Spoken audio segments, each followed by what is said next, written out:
안녕하십니까. 뉴 웨이브 커피 로스터스의 유승원입니다. 오늘은 커피의 종과 품종에 대해서 이야기를 나누어 보려고 합니다. 보통 종은 품종의 상위 개념으로 스피시스라 말을 하고요. 품종은 종의 하위 개념으로 버라이티라고 얘기하는데, 이것들이 어떻게 구분되어야 되고 어떻게 나뉘어지는지 오늘 한번 이야기를 해 보려고 합니다. 먼저 아프리카 대륙의 지도를 보시면 서쪽 지역에 또 넓게 빨간색으로 분포되어 있는 지역에는 카네포라하고 리베리카가 자리 잡고 있고요. 그 다음에 동쪽에 작게 자리 잡고 있는 파란 지역은 보시면 유기니오이드스가 있는데, 이 두 가지 종이 함께 분포되어 있는 지역은 이제 우간다하고 콩고인데, 여기서 자연적으로 교배가 일어나서 자리를 잡은 지역은 에티오피아입니다. 에티오피아에서 코페아 아라비카가 정착하게 되는 것이죠. 그래서 에티오피아가 커피의 출발점으로 다들 알고 계시는데, 물론 그 말도 맞지만 보통 에티오피아의 남서부 지역에 자리 잡고 있고, 그 밖에도 수단의 남동부 지역, 그 다음에 케냐의 북부 지역에도 일부 주변 지역에 커피가 잡게 되고요. 우리가 많이 알고 있는 하라하고 이가체프, 시다모는 나중에 옮겨 심게 되는 것입니다. 그리고 하라에서 예멘으로 커피가 넘어가면서 이 모든 것들이 다 시작됐다고 보시면 될 것 같습니다. 코페아 유게니오이데스가 있고요. 그 다음에 코페아 카네포라가 있는데, 각각은 이제 엄마 역할은 이제 유게니오이스가 하게 되고 아빠는 카네포라가 하게 되는데, 두 가지 종이 만나서 새로운 종인 코페아 아라비카가 탄생하게 되는 것입니다.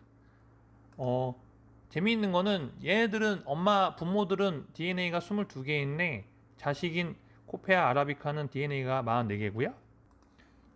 카페인도 보시면 엄마와 아빠의 중간 정도의 수치를 가지고 있습니다. 그리고 엄마 아빠 같은 경우는 얘들은 이제 타가 수정인데, 그러니까 외부에서 다른 커피 나무에서 수정을 해줘야만 이것들이 교배가 일어나게 되는데, 코페아 아라비카 같은 경우는 자가 수정입니다.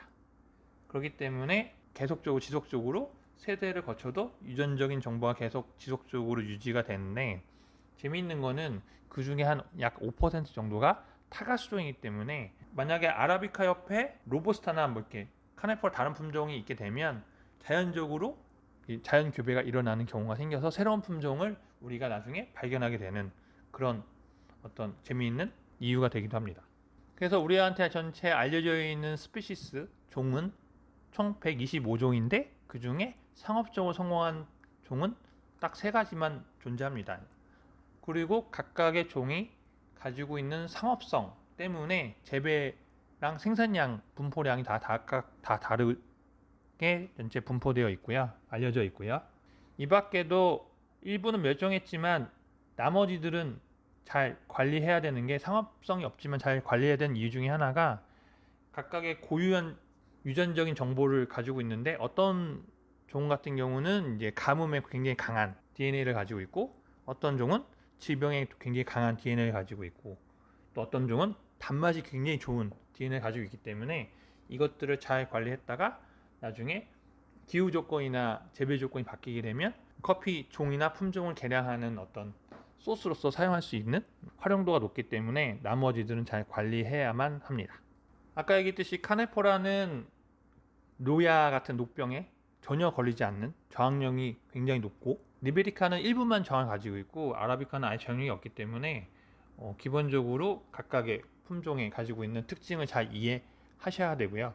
그 다음에 현재 하와이하고 호주를 제외한 모든 나라에는 노야가 존재합니다. 골치 아픈 질병이죠. 그렇기 때문에 잘 관리해야 되고, 그 지역에 맞게끔 커피를 재배해야 합니다. 커피 체리에는 당도가 보통, 레드 체리 당도가 되려면 보통 16에서 22 브릭스가 되어야 완숙된 체리를 얻을 수 있는데, 보통 아라비카 같은 경우는 9개월이 걸리고요. 카네포라는 11에서 12개월, 그 리베리카 같은 경우는 12에서 14개월이 걸리기 때문에 아라비카가 좀 더 상업성이 높다고 볼 수 있습니다. 생산성이 높으니까요. 그래서 생산량이 전 세계로 재배하고 생산량이 가장 많은 종이라고 보시면 될 것 같습니다.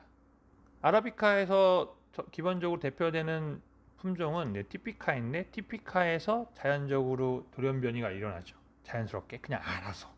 그래서 나오는 게 버번, 모카, 마라고지페 이런 것들이 있는데 버번 내에서도 새로운 모양이나 맛을 플레이버를 가지고 있는 커피들이 등장하게 됩니다. 옐로 버번도 있고 핑크 버번, 버번 레이 이런 것들이 있지만 이런 것들은 버라이어티로 등록되지 않고요. 상품성의 차이를 두고 판매하기 위해서 다른 이름으로 네이밍을 붙여서 판매하거나 마케팅을 하는 거죠. 그리고 버번에서도 또 다시 다른 품종들과 자연스럽게 교배가 일어나서 빌라서치라든가 카투라, 파카스, 롱베리, 라위나 같은 것들이 이제 계속 가지를 뻗어 나가게 되게 됩니다. 그래서 더 재밌게 더 자세히 들여다보면 티피카하고 버번하고 자연적으로 교배가 돼서 만들어진 것이 몬도노바이고요. 브라질에서 발견된. 그리고 파카스하고 마라고 지페하고 자연 교배가 돼서 만들어진 품종은 파카마라입니다. 이거는 되게 자연적으로 알아서 그냥 일어나게 되는 거고요. 그 밖에는 필요성이나 상업성을 위해서 랩에서 만들어내는 이제 인공적인 하이브리드가 있는데 그거는 어떤 것들이 있냐면 카투라하고 몬도노바를 통해서 만들어진 게 카투아이가 있고요. 티모르 하이브리드하고 빌라서치랑 통해서 만들어진 것이 이제 사치모르고요. 티모르 하이브리드하고 카투라하고 해서 만들어진 것이 이제 카티모르입니다. 이것들은 전부 인공적인 거예요. 그래서 통해서 만들어지는데 그 인공적인 것들은 어떻게 만들어지는지 좀 더 자세하게 설명을 좀 드리도록 하겠습니다. 그러니까 전혀 다른 스페시스 종을 가지고 이제 만드는 거죠. 그래서 이제 아라비카랑 카네포라인 로버스타를 가지고 와서 두 가지를 교배를 시키게 되면 서로의 우성 인자를 물려받기 때문에 아라비카 같은 경우는 플레이버하고 커피 나무 모양 이런 것들을 물려받게 되고 로부스타는 이제 카페인하고 그 다음에 질병에 대한 저항성을 물려받게 됩니다. 그래서 이 품종을 가지고 테스팅을 하는 첫 번째 1세대 잡종 1세대를 가지고 다시 백크로스를 하게 되는데 백크로스는 뭐냐면은 이 교배에 사용됐던 어버이 중 어느 한쪽과 한 번 더 교배를 하는 거죠. 그래서 각각의 더 우성 인자를 물려받을 수 있게끔 만들어주는데 이를 통해서 이제 아라비카의 플레이버하고 모양은 좀 더 강화되고 상대적으로 카페인하고 그러니까 질병에 대한 저항성이 조금 떨어뜨리지만 맛이 더 좋아지고 커피 나무 모양이 좋기 때문에 이게 더 작게 만들거나 그 체리가 많이 열리게끔 만들어서 수확하고 재배가 용이하게끔 만드는 그런 판매성도 높여주고 이렇게 특징적으로 만드는 과정을 통해서 우리가 이제 알게 된 것들이 최근에는 이제 콜롬비아에 있는 카스틸려 같은 것들이 이제 이런 식으로 개발이 되는 거죠. 품종이 새로 나온 교배종. 그래서 오늘은 이제 품종하고 종에 대해서 들여다봤고요.